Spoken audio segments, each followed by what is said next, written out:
So we've just seen then how the population of red bacteria have evolved into a population of blue bacteria. The blue bacteria have a new gene with a recipe to make a new functional protein that can import the green food molecules. In other words, this new protein is a part of the purpose.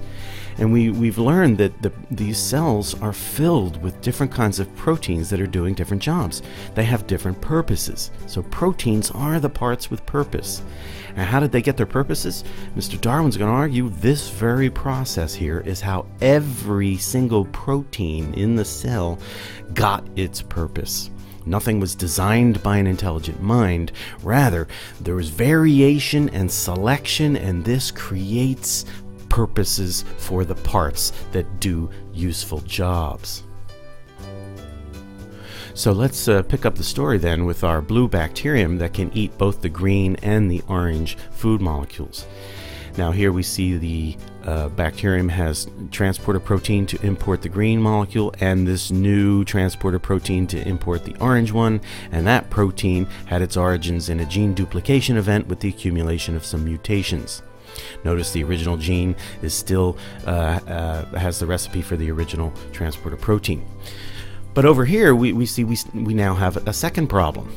The cell was able to use green food molecule as food because not only could it import the green food molecule, but it could metabolize, it could break it down. Let's say this protein here is the one responsible for breaking the chemical bonds of the green food molecule. Well, it has its own gene stored in the sequence of DNA letters.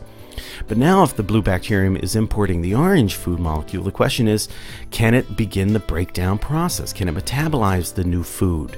It may well be that the protein that breaks down the green food molecule will not work on the orange molecule. In fact, we're showing that it bounces off the orange molecule. It can't even stick to it to even do any chemical reaction.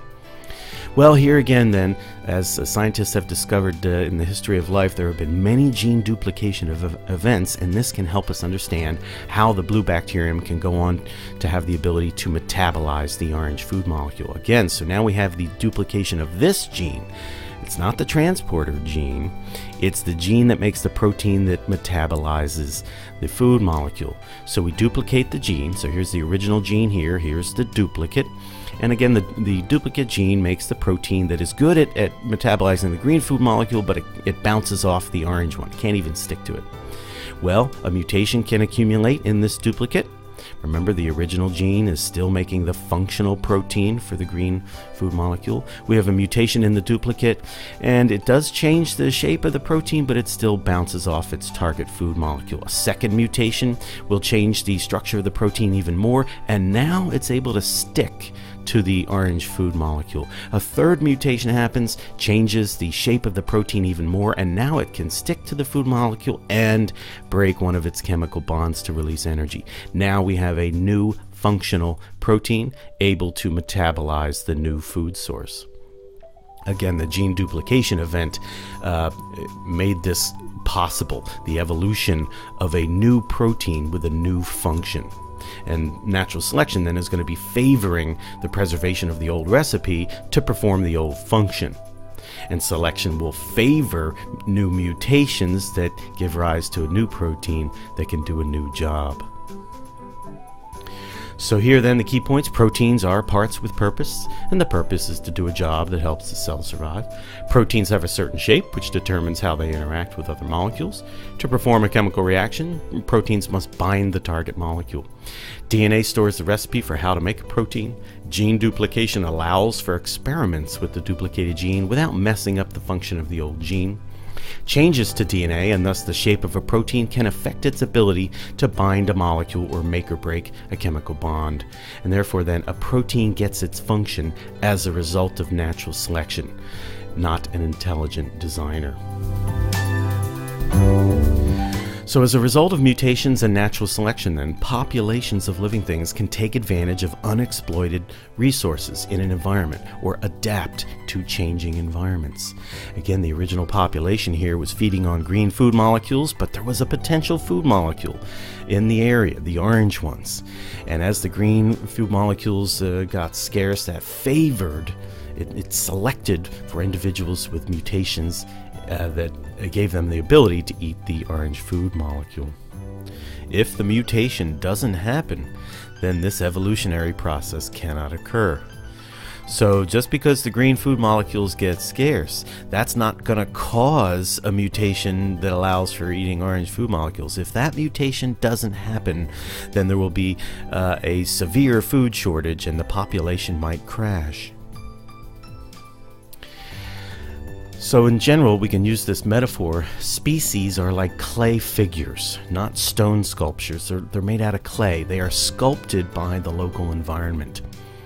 A single species separated into two different environments will evolve different adaptations. Over many generations, they can become two separate species. Imagine the original red species here.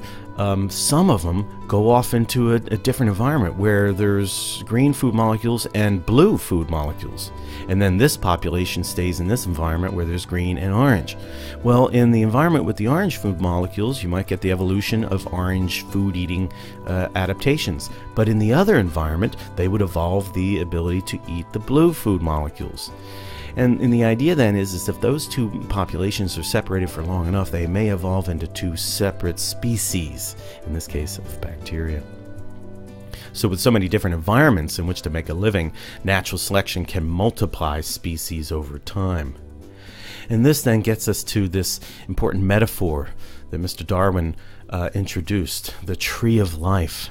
And he's arguing that a single species can branch into daughter species. And what's causing that is this natural selection process operating on a species that is separated into different environments. Those different environments will favor different traits, and over time the populations will become so genetically different that they wouldn't be able to interbreed, and that's when we call them a separate species. And so if we think back then to the origin of life, it was this capacity to change that led to the evolution of new species. And Darwin captured this in one of the few diagrams in his book, and this is one of his tree diagrams showing that some foundational species can give rise to daughter species over time. It's an incredible story that from the origin of life with Luca, because Luca was able to reproduce with heredity, having DNA that can store information and be duplicated, but sometimes mutations happen, that set the stage for the future evolution of more and more complicated life forms until we get everything living on Earth today.